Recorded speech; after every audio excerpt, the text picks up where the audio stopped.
بسم اللہ الرحمن الرحیم۔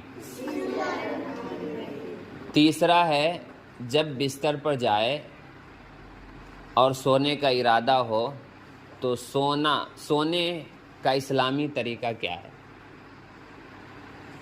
سونے کا اسلامی طریقہ یہ ہے کہ جب آپ بستر پر جائیں تو بستر کو اچھی طریقے سے جھاڑ لے، سمجھ رہے؟ بستر کو اچھے طریقے سے جھاڑ لے، اس کو صاف ستھرا کر لے۔ ایسا نہیں ہے کہ جیسے من تیسے بستر بچھا ہوا ہے ہم جا کے سو گئے، نہیں۔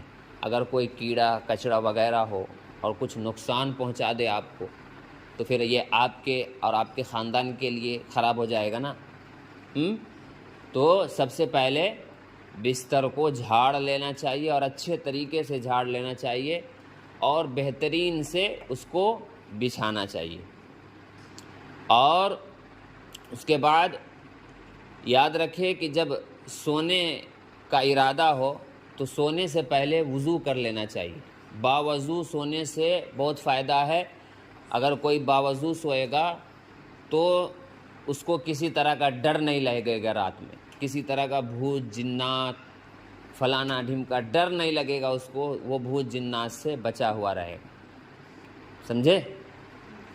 سونے سے پہلے وضو کر لینا چاہیے، باوضو ہو کر سوئے اور بستر کو جھاڑ کر بچھائے، اور جب سوئے تو سونے کی جو دعا ہے وہ دعا پڑھ لے۔ سونے کی دعا کیا ہے؟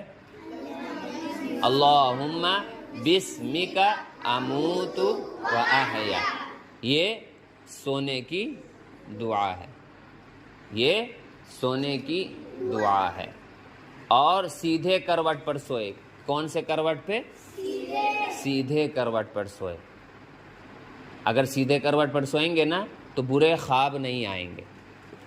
کیا؟ برے خواب نہیں آئیں گے۔ اور اگر رات میں ڈراؤنے خواب آ رہے ہوں اور آپ لوگ ڈر جا رہے ہوں، رات میں خطرناک سب بھوت جنات دیکھ رہے ہیں، تو کیا کرے؟ تو میں طریقہ بتاتا ہوں، وہ طریقہ کو اپنائیں گے تو انشاءاللہ برے خواب نہیں آئیں گے۔ جیسے رات میں ڈرے اور ڈر کے اٹھ گئے تو فوراً ہے نا 3 بار تھو کر کے اور اعوذ باللہ من الشیطان الرجیم پڑھ کے دوسرے کروٹ ہو کر سو جائیں گے تو انشاءاللہ پھر کبھی نہیں ڈریں گے، سمجھے؟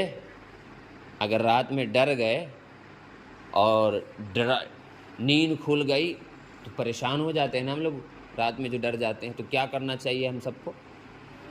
3 بار تھو کر کے اعوذ باللہ من الشیطان الرجیم پڑھ کے پھر ہمیں دوسرے کروٹ پر سو جانا چاہیے۔ جس کروٹ پر ہم ڈرے ہیں اس کے اپوزٹ والے